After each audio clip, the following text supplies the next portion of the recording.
when you're talking about, content is the gravity, these people are revolving around it, they're Yeah. engaging, they're commenting or liking. Okay. So are you saying that you use a post, any post, curated, whatever it is, and then you pay really close attention to who comments or likes it?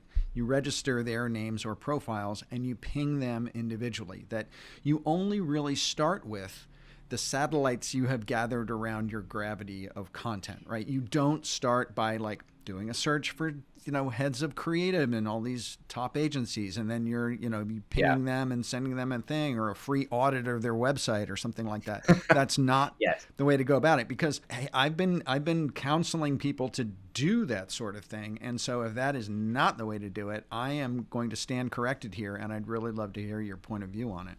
Right. So it's a really important question. There's two actual angles of attack here, especially if we're fairly new to this. So I have a saying, which is you need to go get your audience. So sure, attraction, but what helps is to begin with some outreach. And that outreach should be connecting with no agenda other than because you find that person stimulating and they're in your space.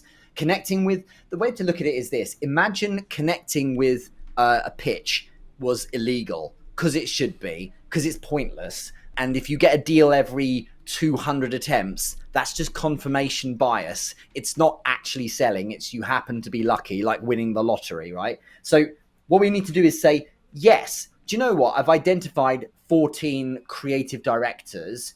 Why not connect with them? Because here's the thing.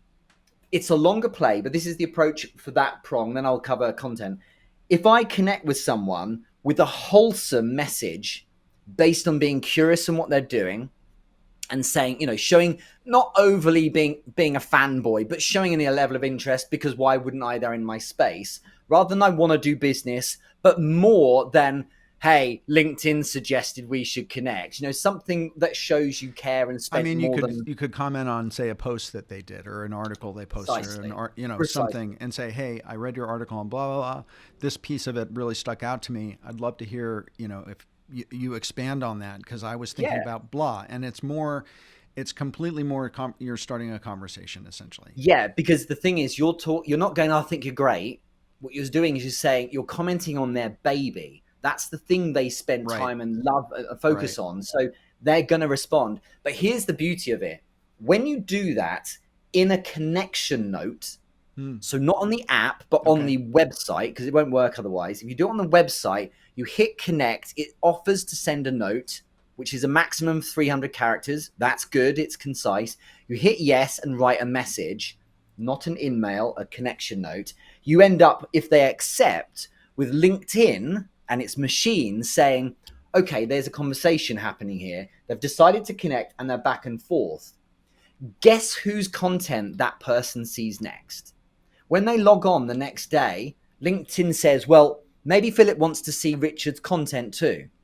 And then, of course, it's like, oh, that's the guy I was messaging with yesterday. You seem nice enough. We had a joke about glasses. Then you check out the post. And if you write something, guess whose post you see tomorrow? And that's the algorithm, just like anywhere else. So hooking, this idea of like hooking like a fish starts miles out. And it's a very long play. But the idea is that if we can connect in a elegant way like this with people who might be interested, the beauty of it is, firstly, these are now first connections who may see our content. And always, if our content's stimulating enough, they'll then show an interest enough to stay in orbit around us. If they move on, it's our fault because we weren't interesting enough, right? But what's wonderful is that there's no longer such a thing as an individual, because every person has a network. And what happens as well is that LinkedIn says to itself, well, hang on, Philip just wrote a comment there, or dwelled on it, because it measures dwell time, or liked that. Perhaps some of his network would like to see it too. So it will send to a single digit percentage, a tiny amount of your network. Maybe so it will say things like, Philip VanDusen commented on this. So I'm not connected to that person in your network, but now I'm through this beautiful kind of digital osmosis. I'm gaining some of your followers.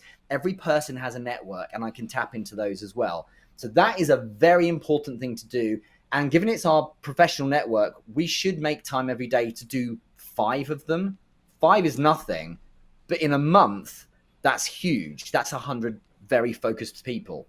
The other side is content, and that's that attraction, because if it's stimulating enough, LinkedIn will send it to the second and third connections anyway.